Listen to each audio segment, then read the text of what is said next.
and this is what it sounds like.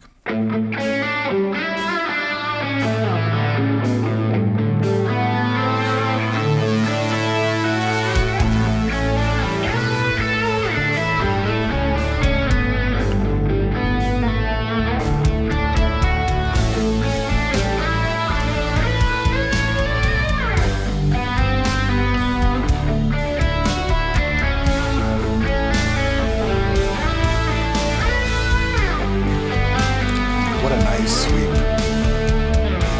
I've fallen in a snare here. I got my feet back on the ground, but I can't get clear. Got a waterfall of pain on my life dear. And on my right stands a legend of a falling tear. Every step is a matter that is north of fate, south of dignity and south of hate. Hey, what's up guys? So we're still learning synthesis, and today we're going to look specifically at a 1971 ARP 2600. I just acquired this one and that one out in the main room, which is an identical 1971 ARP 2600. So we're going to be looking at those and talking about, like, you know, what that's about, what it's like to like buy one of these things or own one of these things. If you are thinking about getting a vintage one, what you might expect in terms of what's wrong with each one of them, because they both have their problems. And it may just be a deficiency on my part, at least with this one. That one's definitely got a problem, and I'll show you what it is. But so that's what we're going to look at today. I have the good camera, you know, down and trained on this guy here, so apologies for this nonsense, right? But I should probably point out too, before we get going, because I love it, good luck finding furniture that's gonna, you know, like work well for an ARP 2600. So I built this stand. I did look around a little bit, but I didn't find anything. So I built this stand. My stuff is on wheels so that each of these setups can roll. This will roll right back into that spot. This goes tucked away back there. This tucks way back there. I do it real quick, but there's a mic back here and other junk, and I don't want to fold it right now. But you get the idea. So don't be afraid. I mean, to make this stand, it was here, it was only $55 and 2 or 3 hours, one trip to Lowe's. Like, you know, I highly encourage you to do your own stuff. So anyways, man, this thing is awesome. Let's talk ARP. Let's talk about the 2600. My new best friend.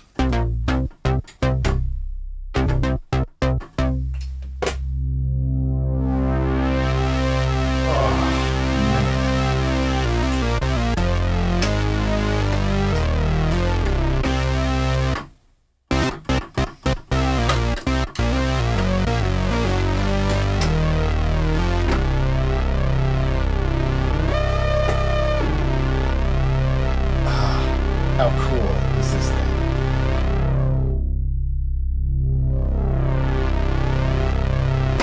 So what we have going on here is just like the 3 oscillators, just like the Minimoog, you know, very, very similar.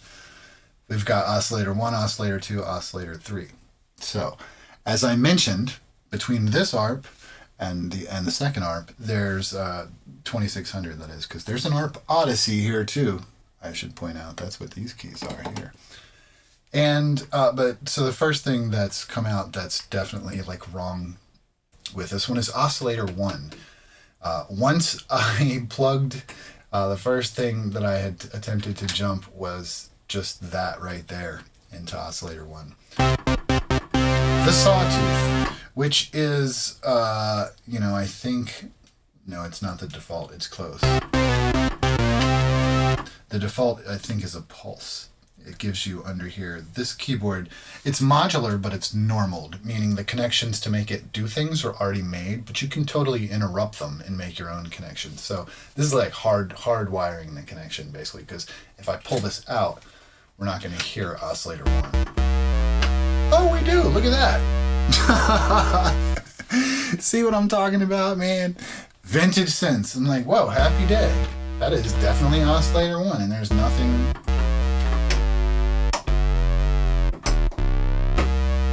So that's cool. Point being, though, there's something funny now. I'm hesitant to plug that sawtooth in. I do kind of like the this pulse.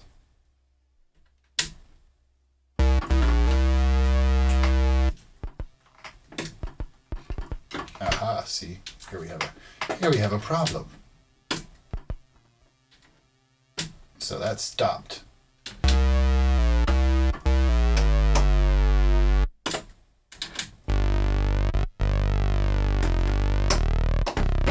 And now it's back to the behavior that I've been witnessing for days. And if we pull this out, let's see. Yeah. Something's not quite right in there. So this is problem number 1 for me, at least with oscillator number 1. The other ones don't seem to do that. Everything else with that oscillator is fine. And so this oscillator works just like any other one. You got your initial frequency, you know, like your tuning, and then your fine tuning, and then that's all for this one. It doesn't have as many waveforms, and it has some sliders to do things, like to bring in some other stuff down at the bottom. That kind of stuff I haven't really experimented with so much. We will get into that later, more about, you know, like I'll learn about more about this stuff later. I mean, I'll show you what they do. Like, this is a frequency, well, this is sample and hold out, so it's tied to this thing. But it's not really doing anything, and I'm not sure why, right? Sometimes the sliders are sticky. But that's not the case here. When all of the ones marked ADSR, which is the envelope generator over here, those always do this weird frequency. So that's actually kind of fun when you have all 3 going and the oscillator. You're like, you can make cool sounds.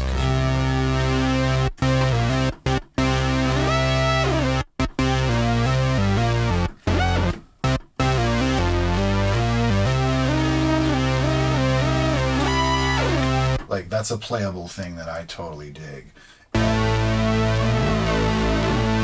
You can do it for each one, right? So oscillator 1, pretty normal. Oscillator 2, you've got more options. You've got a sine option, and of course a pulse, a triangle option now, along with your sawtooth, and pulse width.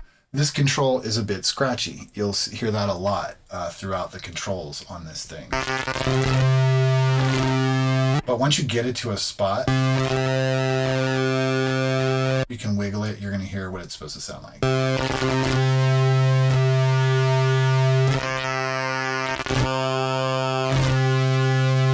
Right? Cool. Same thing with the initial frequency and the fine tunes. Like, that stuff is totally spot on, normal. You have some of the same controls. There's a lot of FM stuff. And then, so you've got on this one, you've got a noise generator, and you can send VCO2, I guess because of the extra waves, is used a lot as your low frequency oscillator. So I haven't really messed with that much. Like, these oscillators, once you get them synced up and in tune, there's so much phasing going on. I don't know, like I haven't had any desire, and I have used this in a track, we'll hear in a second. I haven't had any desire to like do much more yet, but anyways.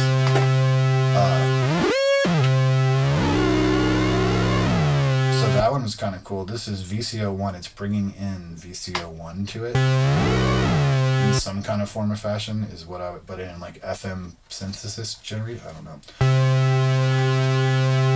Now, what happens on this one? That's bringing in sine wave from VCO2, which is weird. And so you can totally affect that with this. And I mean, you can get some weird sounds happening for sure. So now we're on oscillator 3. It has a pulse width control, but it doesn't have the effect like oscillator 2 does. So I don't know, maybe something's wrong with it. I don't know.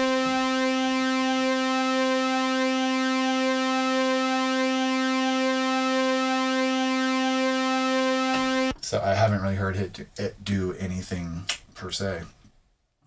What if we patched like, and I know it doesn't have anything to do with it, but like the pulse wave into VCO3's mixer. Oh. Well, that would make perfect sense, Andy, that the pulse wave would be affected by the pulse width. So that's kind of cool. I like that. So that means oscillator 2 is a pulse width natively, which would make sense if I look down here on oscillator 2's normal, the squares below here say what each one of them are. Yes, VCO2 is pulse. So there's always going to, by default, with nothing patched, your pulse width is going to be an option. Here, by default, pulse width does nothing. But if you patch in a pulse wave, so, and this control is definitely cleaner and better than this one. So I'm learning stuff while we're making the video about this thing. So that's your 3 oscillators, right? And again, down on the bottom of this one. Now this one has noise generator. Oh wow, cool. And then down here, this is the noise generator section. Tells you between low frequency, pink, and white, and then minimum and maximum output.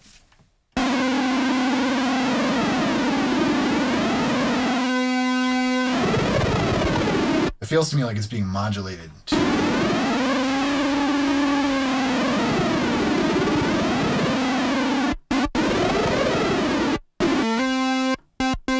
What's white? No, where's noise gen on oscillator 2? Doesn't do anything. So that could be a problem maybe, or it wants to be, it says there's an arrow pointing up to this guy here. So like, let's maybe patch in. All my patch cables are out on the other 2600. Pull one out of here. But yeah, maybe that, maybe this also needs to be patched through pulse, even though, I mean, this oscillator has a pulse natively. So let's see. Nope, that wasn't it. That didn't matter. So, anyways, those are our stuff, and of course, that's the fun one. Put all 3 together.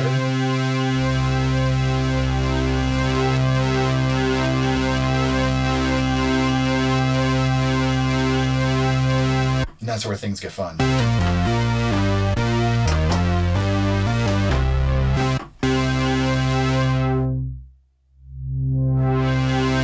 So that's just messing with the sustain control on the envelope generator, right? Which makes it's like the filter sweep on this. Sounds great. The filter is actually here in the middle.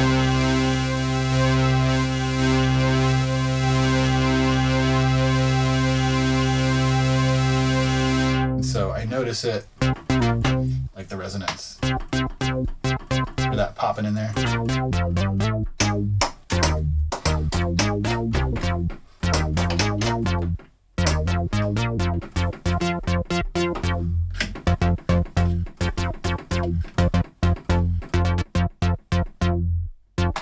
And, you know, it's one of the things that makes this particular synthesizer the one that was used on Thriller and stuff like that. The little, you know, the resonance, and this just sounds so good.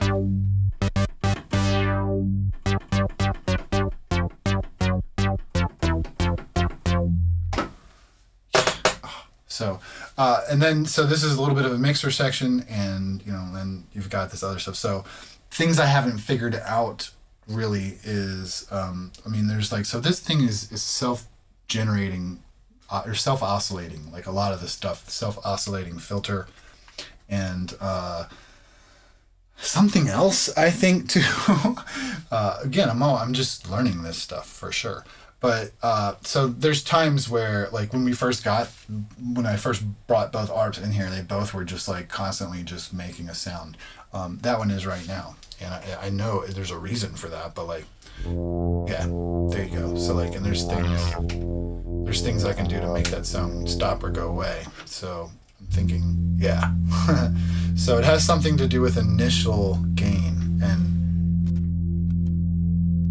this here is the initial gain slider, and it doesn't have much effect on anything, but like the initial filter frequency, if I drop that down to below audible, obviously we don't hear it. And so where did we get that? And so yeah, I guess this is where I get lost, is between, this is bringing VCO2 into our filter, right? Which I assume is already in our filter because it's coming through its mixer channel, but whatever. Maybe just its wave is, or just as a sine wave, only its sine wave is coming, I don't know. But in any event, that's that there. And so, yeah, generally, I just have that down because obviously it just starts making this sound. So, and I seem to think that like I did some patching and had a cool sound like with that as the low frequency oscillator kind of happening, but there was no control of it, which was getting on my nerves. Like it was either always there or not. So there's weird things like that are just like interesting about this. Like generally all of my audio that I've been hearing comes through the voltage controlled filter feed to the mixer, which is this, which is gonna have nothing going on. But if I turn that down, oh look, now I have amplitude. That's because of that.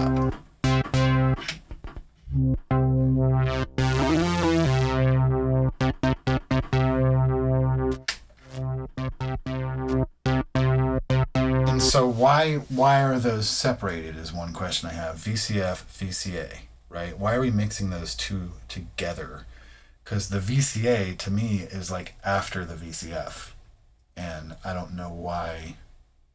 Just like an open end. Why is it like that?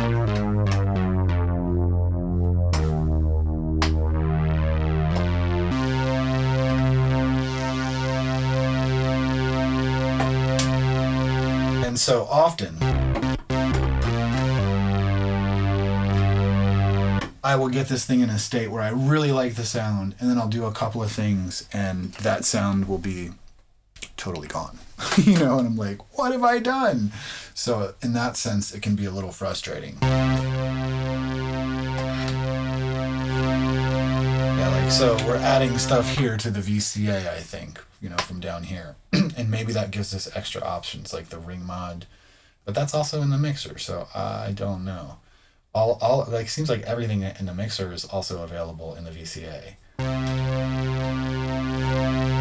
But it doesn't often have great, doesn't seem like it has the biggest effect to me. Anyways, so that's what the 2600, kind of sounds like. Let me pull up the little pedal board. We can make it sound like, put a little...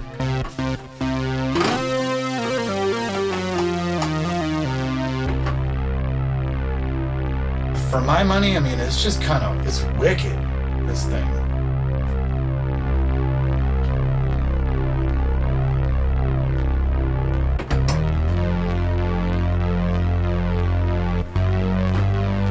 So like right now, I'm used to it having more bite.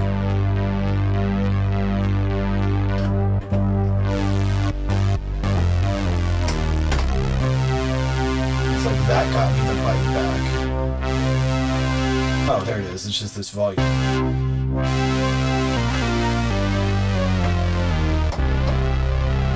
Now the other thing that's dope on this, let me turn the delay and reverb off on this. There wasn't reverb, but it's got an awesome reverb.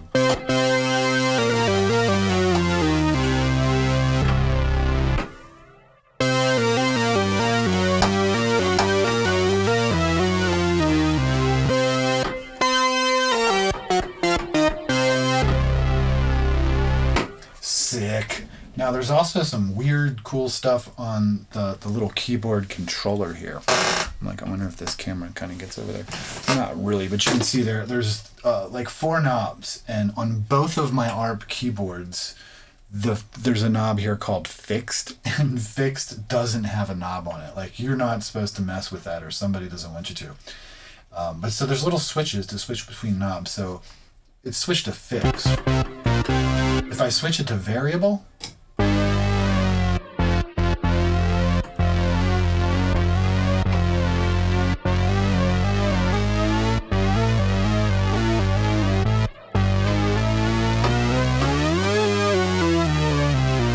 I don't know what that's really supposed to do.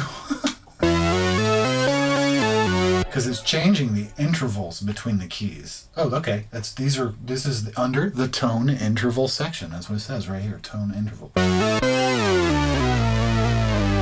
So I don't know. That's pretty cool. Oh wow. Okay. Strange. I never would have thought to like have such a thing. Then we have portamento, which blends our notes together, or does this. And one called tuning, and I don't even want to touch that because it's in tune right now. So that's our look at what I know about this one so far. Here comes a peek at that one. You know, at ARP 2600 number 2. Check out what's wrong with this thing. Okay, so this is ARP number 2. Let's talk about this thing, the issues that I'm having. So the oscillators in this all work great. And so let's pull one up. We're listening to one. So there's an issue though with this one in that there's a cycle happening. We're hearing it turn on and off, and it's turning the filter, something's turning the filter on and off. It's still making it to the envelope generator. We can hear attack and release. If we bump those up, you'll hear it get really squishy on the start and finish, but 7 seconds on, 9 seconds off. See, there it goes. And that is over and over and over and over again. I've timed it repeatedly, so it's definitely happening. But as you'll see, so if we turn that nonsense off so we don't hear that, and we know that you know, that's the envelope generator that's, you know, that's coming through, like something, like I said, is just like turning it on and off. So if we take our oscillator 2 output, we can patch it into left, center, right, everything works. Put it into mixer spots, you know, anywhere that you would expect, and you'll hear the stuff out. And the same is true for all of these. They all generate solid tones and can be tuned and such, and that's fantastic. But something goofy is here, and it's cycling on that 7 seconds on, 9 seconds on. If you know the answer to this, put it in the comments. And I haven't been able to, I can't really affect that cycle, the length of that cycle, by changing anything that I can find with a frequency, even the sample and hold. Nothing changes that cycle of 7 seconds on, 9 seconds off. So that's just kind of one of the strange things that you run into with old synthesizers like this. You know, I don't know when the last time this was touched, and it was born in 1971. So you know, the other one in there is in better shape certainly, but it has its own problems too. You know, but it of course is at least in place as you're seeing right now. So cheers. All right, so as you can see, that one, ARP number 2, is, or 2600 number 2, because again, we have an ARP Odyssey too. The 2600 number 2 has a lot of things right with it, for sure. All the oscillators seem to work right, the filter works right, the envelope generator works right. There's just something that's usurping everything with this cycling on and off of things. If you know what that is, put it in the comments, you know, for sure. Now, before we go, let's have a quick look at how I've used this thing, like the 2600 yet, in a little mix here, right? And so I just use it for, like, I was sweeping that filter type thing, this sound. Like, where are we? Let's turn the channel on. Just doing this. It's such a powerful, cool sweep that's all I was doing. And this is what it sounds like.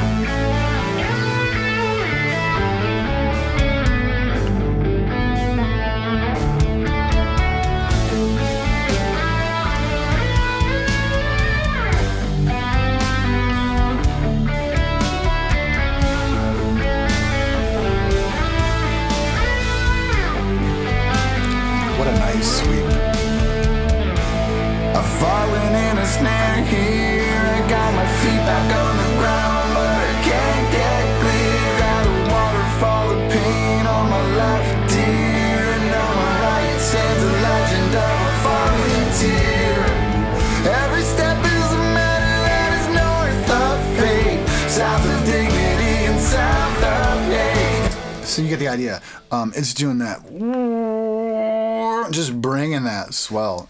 So instantly, yeah, the first day that this thing is in my studio, I'm instantly putting it into use with more than just improv nonsense, right? So that's a little bit of a peek. Like I said, I will, the next videos, hopefully I will have learned some more things about my ARPs, about my 2600s.